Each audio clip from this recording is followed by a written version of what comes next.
My pricing resume, I pretty much found myself involved in managing price lists from my first job almost 25 years ago. My first couple jobs, which were at double-digit employee companies that went public, and was in the thick of pricing. And I'm going to mostly focus my examples today on the Splunk experience. Lena talked about sort of latter-day Splunk.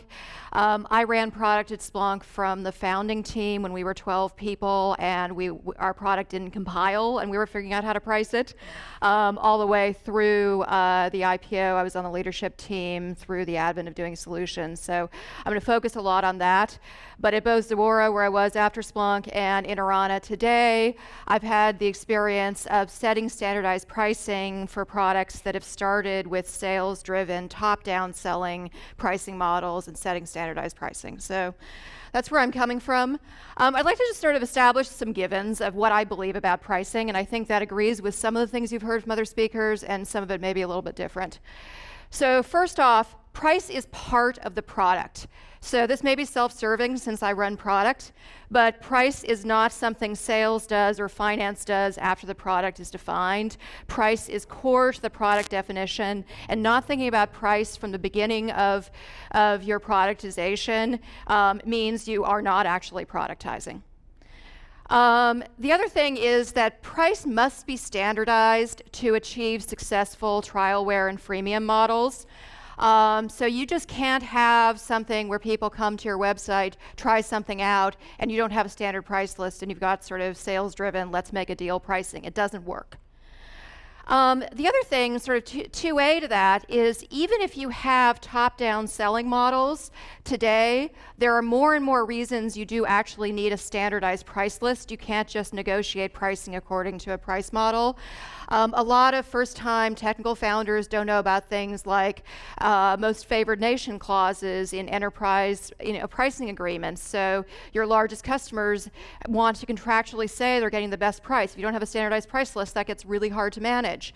There's a lot of new RevRec rules out there that make it really hard to properly recognize revenue in the way you want to and get the financial outcomes if you don't have a standardized price list you can discuss with your auditors. There's hardcore purchasing departments, so they want to see a whole price schedule, and they want it to be rational, and you can't just make that up on the fly. And then on your way to IPO, and just from the experience of Splunk's IPO roadshow, you really want to explain your business model in a consistent way, and a consistent price model is part of that foundation. The other thing, as I've experienced recently, fixing the core pricing model once you're already in the market is painful. And so if you're thinking that you're building for scale and not just building for acquisition, you're going to have an IPO someday, you want to price up front. The other thing is that a lot of salespeople in particular, and apologies to the salespeople in the room, say, I've got a price, I've got standardized pricing, I've got a price model, I have an algorithm by which I price each deal. That's not a price list. And you do need a price list to get the scaling. The other thing that makes it really hard, and this is part of why fixing the pricing after you're already in market is really hard when you already have a sales team that's on commission and is used to doing things a certain way, is that the goal of pricing is to maximize the market that you can address and how much value you're going to capture from the market as a whole. It's not maximizing each deal. You are going to leave money on the table if you have a standardized price list. There are going to be segments that would have paid you more money. You want to minimize that, and there's lots of techniques for minimizing that, but you are going to leave money on the table. So the argument from a salesperson of this particular deal I could get more money out of, so your price list is invalid, cannot hold. So what is a price list? So every real price list has actual SKUs, stock keeping units. So it's got line items you can put on a quote that are the same for every customer that gets that same line item. It has fixed product definitions. You don't have a case where you turn on this feature for this customer and it's not defined up front. You've got fixed product definitions. Every customer gets something that is defined in your documentation. It has fixed list prices. Now there may be discounting strategies, And those explicit policies are part of your price list as well. What is the discount authorization level? How do you deal with volume purchasing? How do you deal with most favored nation clauses? How do you deal with upsell or downsell mid-period? A good price list has something more, which is a rational and communicable pricing model. I did say earlier a pricing model is not a price list, but a good price list is based on a very solid pricing model. So a pricing model includes several things that have been talked about today. So I'm not going to talk a lot more about perpetual or subscription and is it monthly or annual or whatever, because a lot of people have talked about that. What it has is it has definitions of products. It may have different editions with different features as part of them. It may have some add-ons or some optional features. It has a definition of what your unit of measure is, and we're going to talk a lot more about choosing your unit of measure. So that could be nodes, it could be events, it could be users, it could be CPUs, whatever. It has some anchor price points, and that's where sort of the competitive analysis and the what are people willing to pay. So it's certain anchor price points on your pricing schedule. You want to say, okay, I want the price to be $2,500 here because of these external factors. I want it to be $250,000 here because of these external factors, and you're sort of solving for that. And then it has some kind of volume structure, some kind of way of scaling if you don't want to just have a flat price for everybody, which is rarely in the markets we serve the best way to maximize the market. So there's some kind of volume structure. This is what I pay for this many units. This is what I pay for this many units.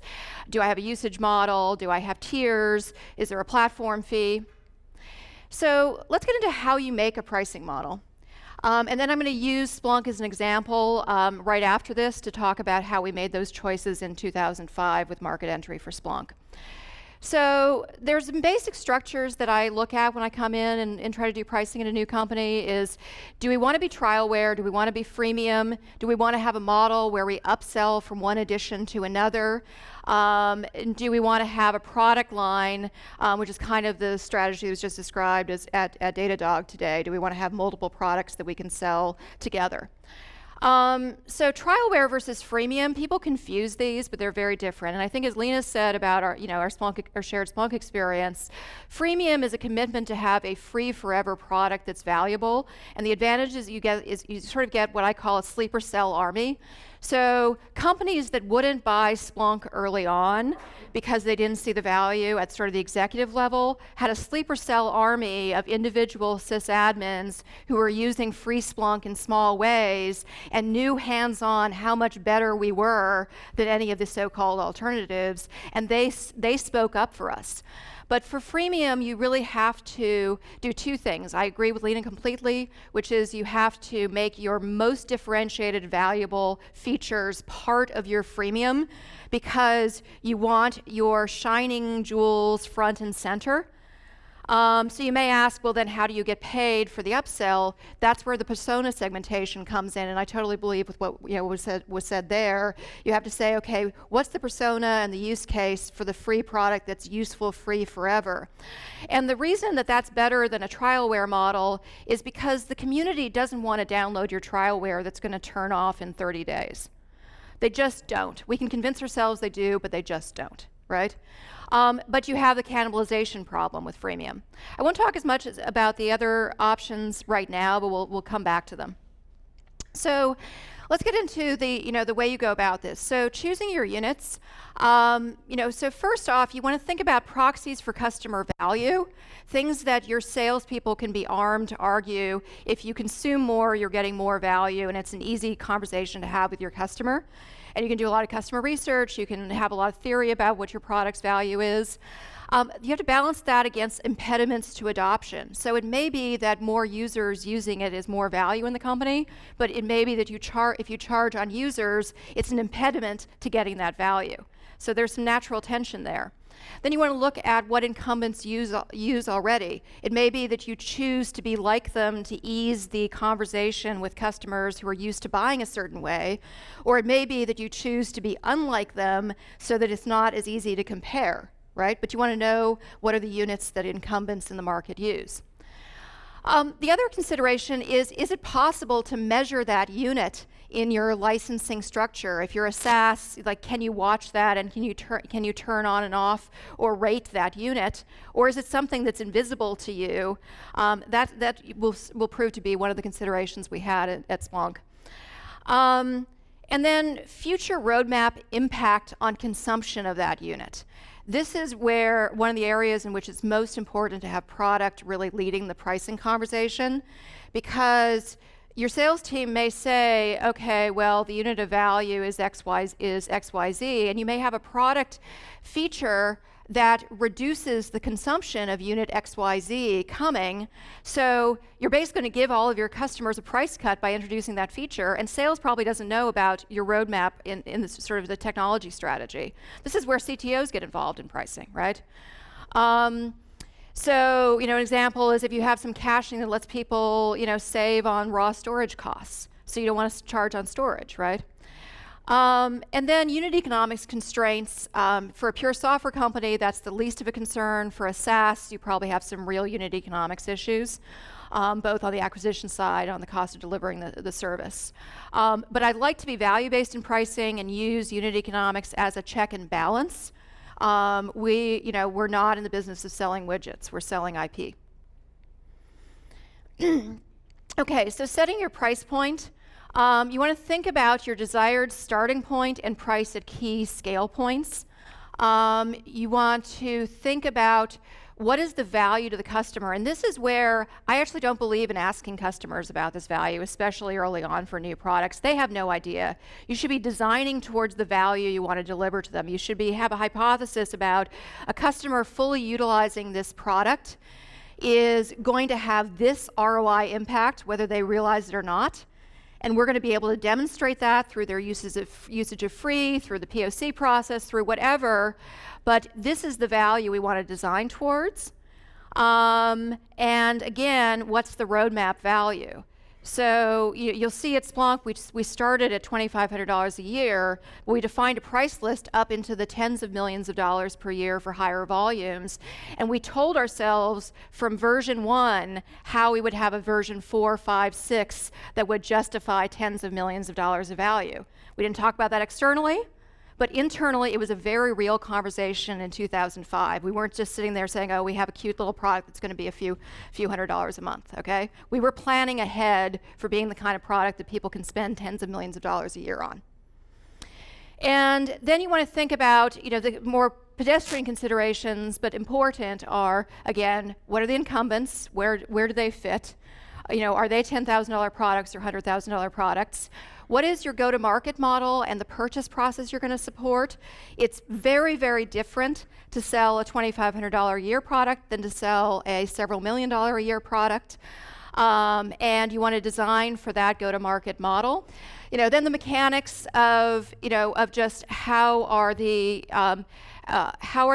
mechanics of your sales process going to work?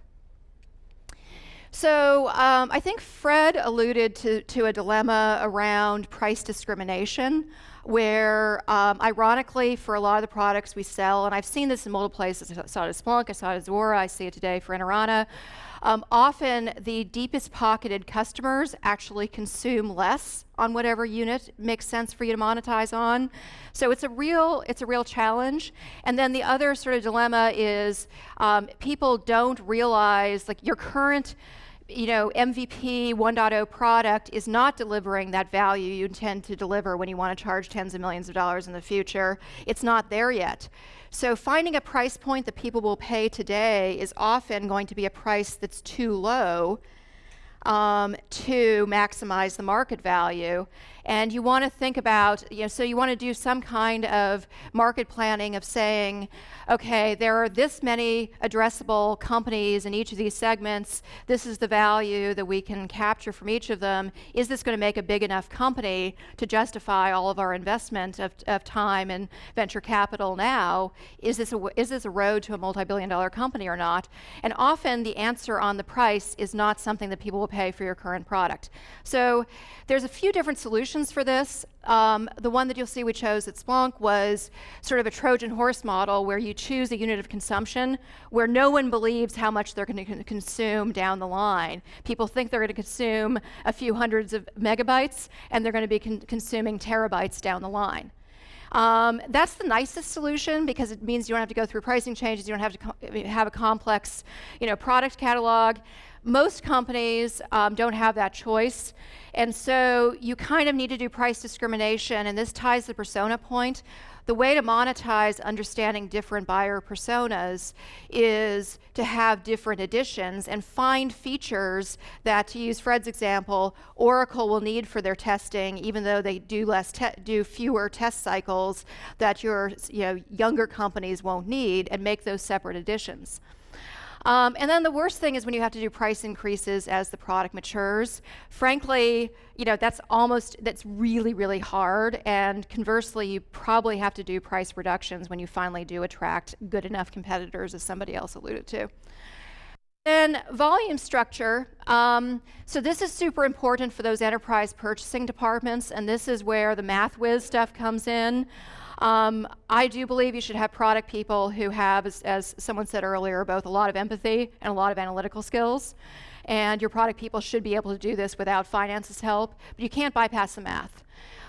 It has to be super rational to pass enterprise purchasing scrutiny, and that means you usually have an expectation that if you have any kind of volume tiers, there's an increasing rate of decline of marginal cost as you go up those volume tiers. And you can do something different, but you have to have explanations. Like if there's some break at which you need to break that model in order to capture a lot more value at a higher level, you have to explain why that's more valuable to the customer or why that's more cost to you, and ideally some combination of both. Platform fees can help here. So, if you really don't want customers below $100,000 a year, even at very small volumes, because there's these large enterprises that don't use a lot, but they cost a lot of support resources, you can do a platform fee. And then from that point on, you can have a rational set of pricing tiers. But do the math. The last point is tension between round numbers and logic, and this is often where sort of sales-driven price lists don't hold up to scrutiny. Like you want to have these nice round numbers, but constructing these nice round numbers, then when you do the marginal, cost analysis, the percentages are all over the place, and believe me, the purchasing departments will look at that. So you got to play a lot, and this is where there's an art to it, where you're sort of playing like how round can I make the numbers versus how smooth can I make the curve, right? Okay, so what Splunk did from 2005 to 2012. So how many people in the room have used or bought Splunk? Great, okay. Sorry about the pricing. So in August of 2005, when I was running product and we were launching our beta, we had already done the pricing work. So I got there in April of 2005, and one of the first things that I and our CEO co-founder did was figure out our pricing, and I'll talk about our particular decisions.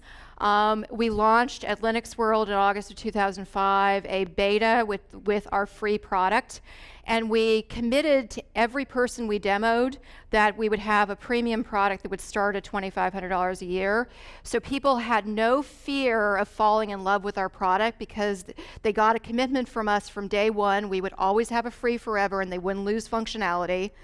And that if they chose to buy, that it would be affordable, okay? And $2,500 is where we wanted to anchor our price point. We kept that $2,500 a year starting price point with a tiny detour exception I'll talk about all the way through our IPO.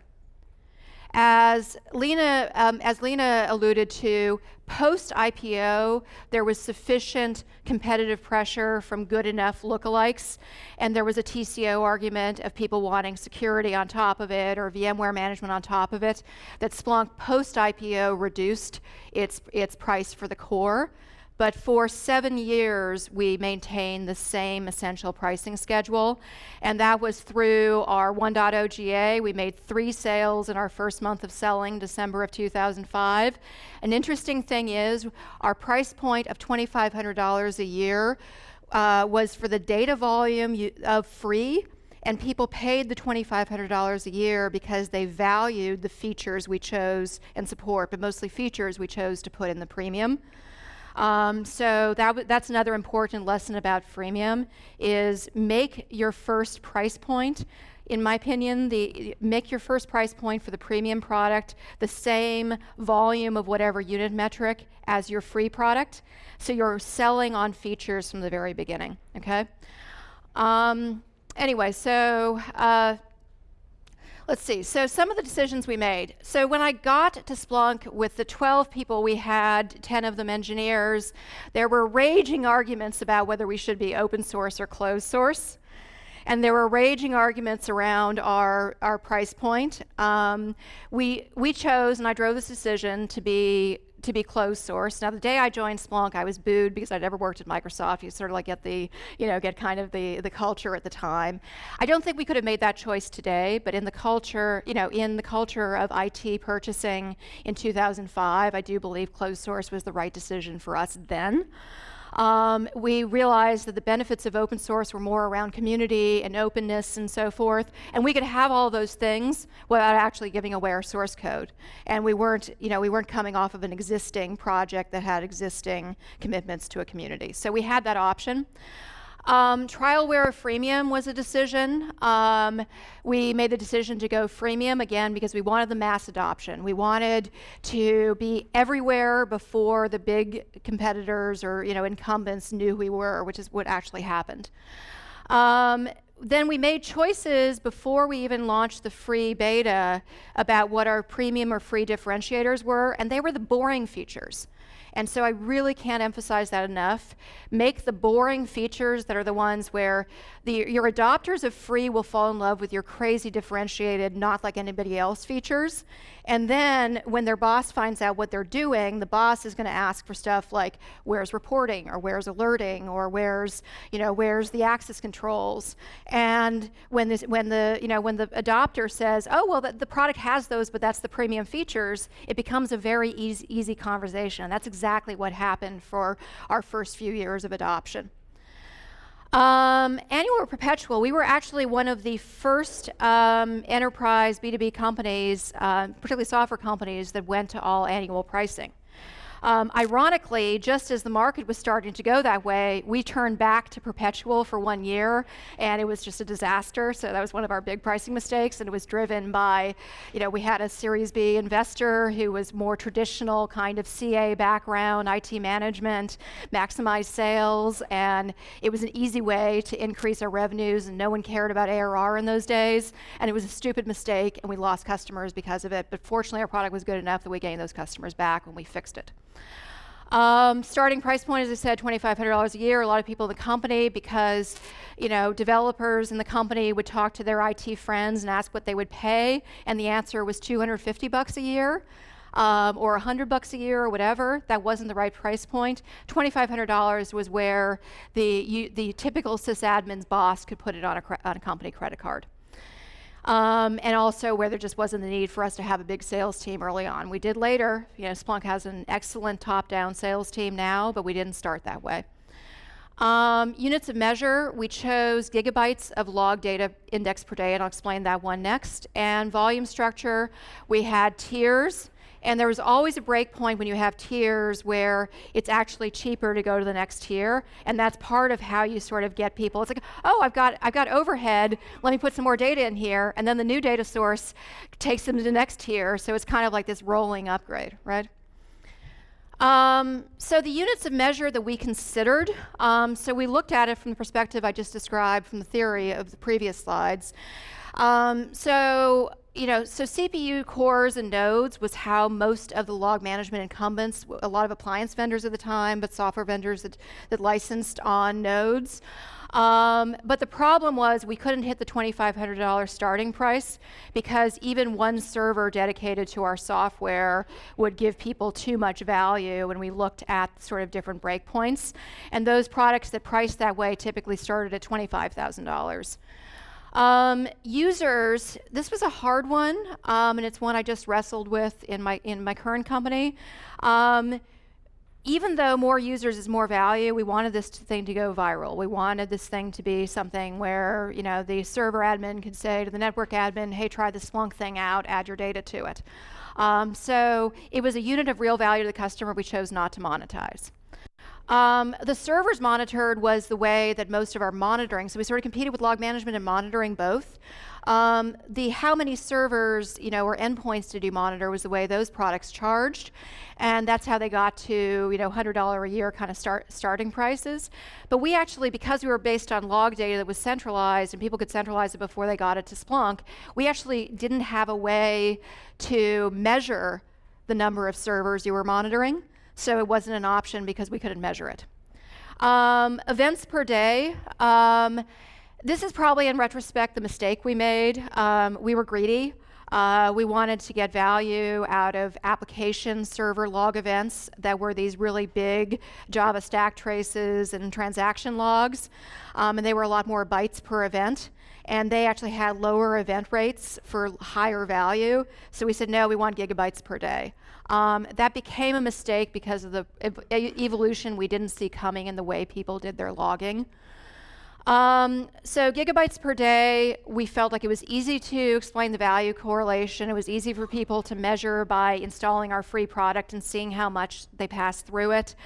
And we did know up front that we knew there was a lot more of this data inside an enterprise that was valuable than our customers realized. So our incoming CEO a few years in, Godfrey Sullivan, used to call it camel's nose under the tent. So like we got our nose under the tent with these tiny data volume use cases. People fell in love with us and they kept adding data. And so we never had to have multiple editions at Splunk. So this is from archive.org from the middle of 2006. We used to have a Splunk store. You could buy Splunk Professional, and people actually did like self-service buy Splunk. You can't do that anymore. It's way enterprise now. And I just wanted to prove to you, so up to 500 megabytes was $2,500 a year, and we published up to 10 gigabytes a day. We had behind the scenes, before we even came into market, I had full price schedules that were channel ready, that were localized where we wanted to charge for international uplift, that had a full schedule of SKUs, up to a terabyte a day of data. Eventually, Splunk went higher than terabytes a day, but we knew internally the product didn't work to that level, okay? So that's the other thing I want to encourage you guys to don't be hampered by your current product's functionality, and I'm going to pick on you from PagerDuty, like the 25 users a day. If you have a vision that everybody in an IT organization is going to use this, even if you have a product that doesn't scale that way, establish your pricing model up front for how that product roadmap is going to get fulfilled.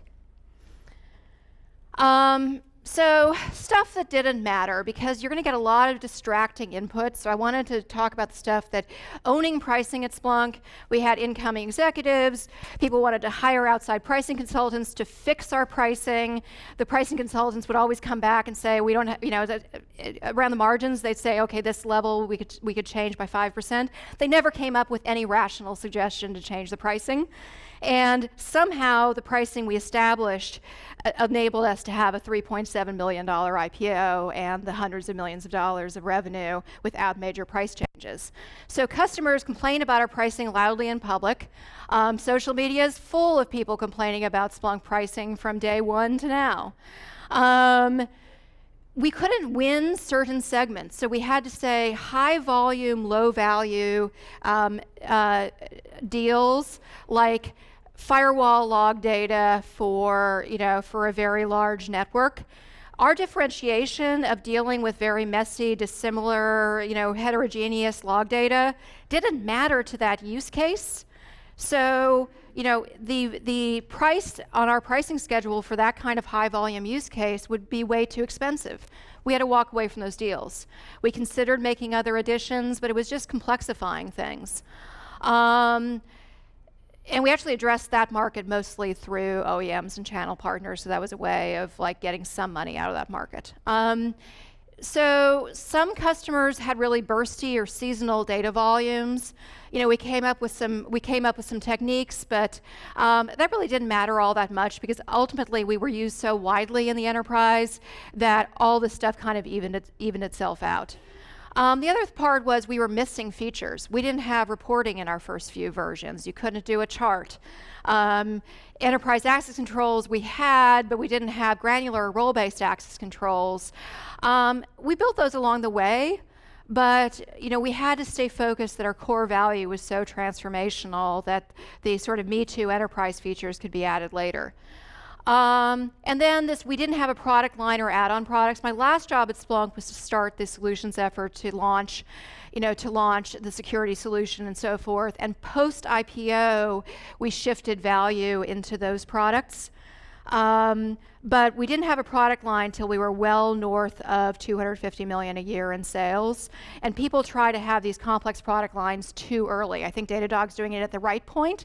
Earlier, the management bandwidth is you just don't have it, right? So what really did matter is we had an overwhelming advantage. We couldn't have sustained that price model for the first 7 years if we didn't maintain an overwhelming advantage and keep adding more value to that core product that kept us ahead of imitators. And the freemium offering was really valuable. Public low starting price got us the adoption, so we had the market power. And then people did not realize what they were going to consume. What we survived in terms of pricing mistakes was that annual to perpetual fiasco. We killed freemium at 4.0 because we had new sort of leadership that wasn't used to freemium models, didn't think it was important. We brought it back within a few months, but the company sort of did lose its sort of grassroots momentum a bit, but we already had enough adoption, but it was a mistake. And then, as I said, gigabytes per day. So, the bottom line now, for me is you have to price now or you will lose later. Like repricing when you're at 10 million or 30 million ARR, standardizing pricing at that level, and not pricing for what you plan to be is a disaster.